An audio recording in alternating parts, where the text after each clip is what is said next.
Hey everyone, so it's Alex or Hessel here, and this is my max patch that I made to attempt to recreate a game audio engine. And my inspiration for this was when I was first learning how to use Wise and Fmod. I found myself getting really frustrated. I think because I come from a computer science background, I have an idea of something I want to do, and I can see the logic for how I want it to happen, but in Wise and Fmod and other middlewares, then I have to work out how to do it inside the rules and the logic of those programs. And I think this, for me, is not only sometimes a waste of time, but it also loses a ton of creativity, because I find myself spending a lot of time trying to work out how to do something rather than thinking about what I could be doing.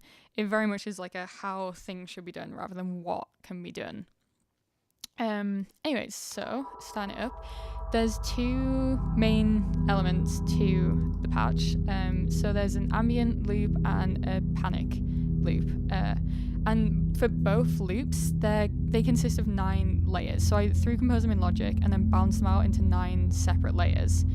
And with the ambient loop, what I was hoping to achieve was, I think there's a lot of attempts of ways to make loops sound not like just a 2-minute loop. And I think there's a lot that can be done in Wise with random containers. You can have the same piece played by a ton of different instruments. You can randomly decide which actual kind of instrument is going to play the instrumentation or speed. Like, there's various things that can be edited, but I find a lot of the attempts to do this kind of thing is like a one-shot kind of way. So it's like at the start of this level, randomly generate what is going to play, randomly generate the triggers, randomly generate the piece for this loop, but then that loop then continues as a loop for however long you're in the level. So it's great if you go back and forth between levels, but if you stay on that same level for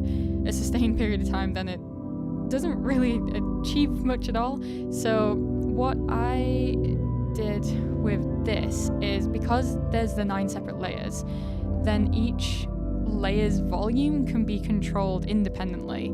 So I wrote this, so with this patch within a patch, that looks a lot more complicated than it actually is, but it's basically just randomly controlling. Each one has their own one of these volume sliders, and they're randomly controlling the volume of each independent layer.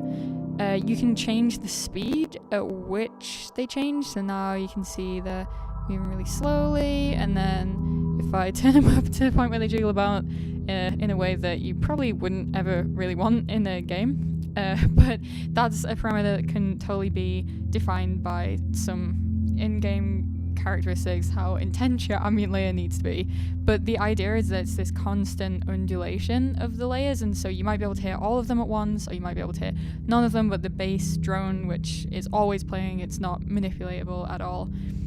But the idea is that because it's constantly evolving over time, it's constantly shifting which things you can hear.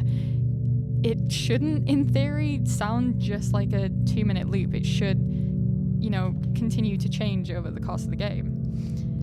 So that was my big idea with it, and I also they can be overridden as well. I mean, just with the MPK now, but these could all be controlled by in-game parameters. Like, there might be a point in the level where something happens in the story and you have the melodies in this layer and you absolutely have to hear the melody at this point in the story, so that can totally be overridden.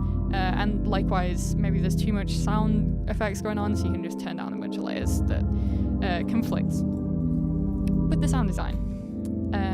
I also, because of the way of the layers, I have an idea of something more I want to build of it, where, say if you're going from the cave layer to the desert layer, you could, as you get closer, maybe the top layer of the cave fades out as the top layer of the desert fades in. And the closer you get, the more the layers kind of weave and interlock until eventually you just gradually shift from one to the other, which is some logic I really want to build into this at some point when I have a little bit more time.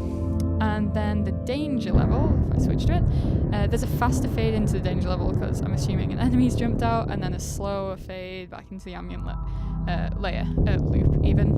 But this one's a little bit more simple. It just, not that it looks like it, basically the idea for the layers in the panic loop is it has this danger level, and so the higher the danger, you can kind of see it moving across here.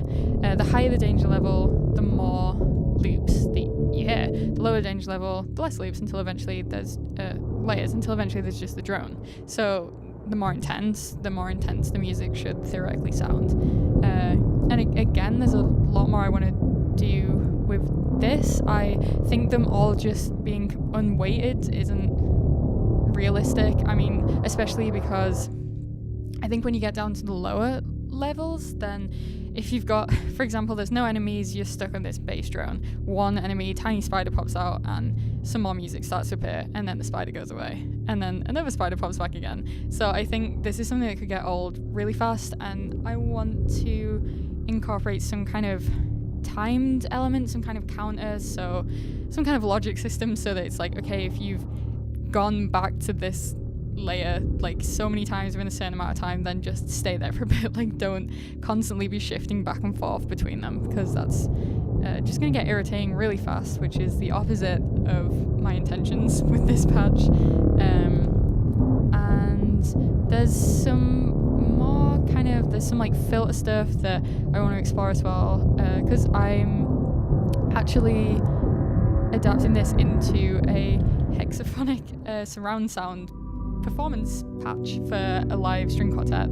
So I'm not completely sure how that's gonna work out yet, but there's still a couple of bugs as well that I want to fix. There's a lot more that I want to do with the patch, but if you have any questions, I'd be more than happy to answer them. Any suggestions would be greatly appreciated.